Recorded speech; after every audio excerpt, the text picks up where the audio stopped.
Covid വ്യാപനം ആരോഗ്യവകുപ്പും സർക്കാരും നടത്തുന്ന എല്ലാ പ്രവർത്തനങ്ങളിലും ഇന്ത്യൻ മെഡിക്കൽ അസോസിയേഷന്റെ പൂർണ്ണ പിന്തുണ ഉണ്ടാകുമെന്ന് IMA സംസ്ഥാന സെക്രട്ടറി ഡോക്ടർ കെ ശശിധരൻ അറിയിച്ചു. 2020-22 കാലഘട്ടത്തിൽ ലോകം മുഴുക്കെ പടരുകയും ലക്ഷക്കണക്കിന് ആൾക്കാരുടെ ജീവനെടുക്കുകയും ചെയ്ത COVID-19 എന്ന മാരക രോഗം ചെറിയ അളവിലെങ്കിലും വീണ്ടും ലോകത്തിൻ്റെ പല ഭാഗങ്ങളിലും ഇന്ത്യയിലും അതുപോലെ കേരളത്തിലും വ്യാപനം നടക്കുന്നതായിട്ട് കാണുന്നുണ്ട്. അതിൻ്റെ ഭാഗമായി ഇന്ത്യൻ മെഡിക്കൽ അസോസിയേഷൻ കേരള സംസ്ഥാന ശാഖ ചില നിർദ്ദേശങ്ങൾ പൊതുസമൂഹത്തിന് നൽകാൻ ആഗ്രഹിക്കുന്നു. ഇപ്പോൾ കണ്ടെത്തിയിരിക്കുന്ന കോവിഡ് രോഗാണു വകഭേദം JN1 LF വിഭാഗങ്ങളിൽപ്പെട്ട വളരെ ചെറിയ തോതിലുള്ള രോഗലക്ഷണങ്ങൾ കാണപ്പെടുന്ന ഒരു വകഭേദമാണ്. പക്ഷെ അതിൻ്റെ ഏറ്റവും വലിയ പ്രത്യേകത അത് പെട്ടെന്ന് വ്യാപിക്കുന്നു എന്നാണ്. അതുകൊണ്ട് തന്നെ യാതൊരു ഭീതിയും അല്ലെങ്കിൽ അനാവശ്യമായിട്ടുള്ള ഭീതി പുലർത്താതെ വേണ്ട മുൻകരുതലുകൾ എടുക്കുക എന്നാണ് ഇന്ത്യൻ മെഡിക്കൽ അസോസിയേഷൻ ഈ അവസരത്തിൽ സൂചിപ്പിക്കാനുള്ളത്. കൂടുതലും പകർച്ചപ്പനിയുടെ ഒരു കാലമാണ്, മഴക്കാലമാണ്. അതുകൊണ്ട് തന്നെ പനി മറ്റ് തുടങ്ങിയ രോഗലക്ഷണങ്ങളുള്ളവർ പെട്ടെന്ന് തന്നെ ചികിത്സ തേടാനും പനി രോഗലക്ഷണങ്ങൾ വരുന്നവർ ചികിത്സ തേടുന്ന കൂട്ടത്തിൽ തന്നെ മറ്റുള്ളവർക്ക് അവരുടെ രോഗം പകർന്നു പോകാതിരിക്കാനുള്ള സുരക്ഷിത മാർഗങ്ങൾ സ്വീകരിക്കാനും ശ്രദ്ധിക്കേണ്ടതാണ്.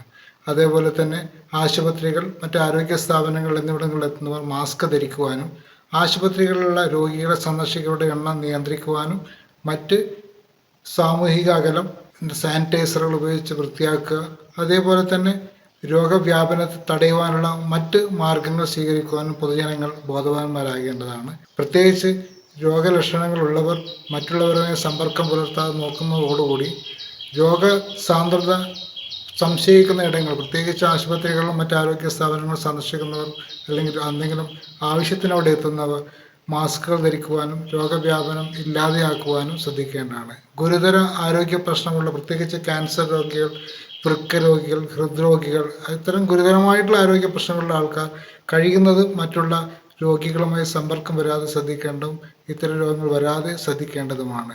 നമ്മുടെ രാജ്യത്തെ സംബന്ധിച്ചിടത്തോളം 2020-22 കാലത്തിലുണ്ടായ ആ മഹാമാരിയെ തുടർന്ന് നമ്മൾക്ക് വളരെ നല്ല രീതിയിൽ ലഭ്യമായ കോവിഡ് വാക്സിനേഷനെ കൊണ്ട് വളരെയധികം പ്രതിരോധ ശേഷി നിലവിലുള്ളൊരു സമൂഹമാണ് ഇന്ത്യയിലും പൊതുവെ കേരളത്തിലും ഉള്ളത്. അതുകൊണ്ട് തന്നെ ഇതിൻ്റെ വ്യാപനം വളരെയധികം ഉണ്ടാവും എന്ന് നമ്മൾ സംശയിക്കുന്നില്ല. എങ്കിലും എപ്പോഴും ഒരു മുൻകരുതൽ ആവശ്യമാണ്. അതിനുവേണ്ട എല്ലാ സാഹചര്യങ്ങളും കേരള സ്റ്റേറ്റ് ഗവൺമെൻറ്റും ആരോഗ്യവകുപ്പും ഒരുക്കിയിട്ടുണ്ട്.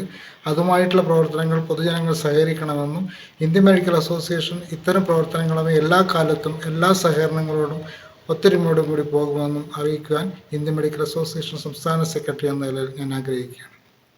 ന്യൂ ജനറേഷനുകൾക്കിനി ന്യൂജൻ കോഴ്സുകൾ പഠിക്കാം ശ്രീശങ്കരാചാര്യയിലൂടെ. അഭിരുചിക്കനുസരിച്ച് തിരഞ്ഞെടുക്കുവാൻ നിരവധി കോഴ്സുകൾ: artificial intelligence, full stack development, EY and UX designing, വൈബ്സ് and SAP, professional accounting, graphic designing and animation, digital marketing, advance Excel, Python programming, interior designing, AI integrated ടൂളുകൾ ഉൾപ്പെടുത്തിയുള്ള ക്ലാസുകൾ, കേരള സർക്കാർ അംഗീകൃത സർട്ടിഫിക്കറ്റുകൾ. New bus stand, Iritty. Contact 7559922299. മലയോരത്തിന്റെ സ്വന്തം പ്രാദേശിക ചാനൽ HNN. നിങ്ങളുടെ നാട്ടിലെ വാർത്തകളും വിശേഷങ്ങളും ഞങ്ങളെ അറിയിക്കുവാൻ വിളിക്കൂ 9447691771 9074215391. നിങ്ങളുടെ നാട്ടിലെ വാർത്തകളും വിശേഷങ്ങളും ഞൊടിയിടയിൽ അറിയുവാൻ ഏജന്റ് ന്യൂസ് ചാനൽ സബ്സ്ക്രൈബ് ചെയ്യൂ.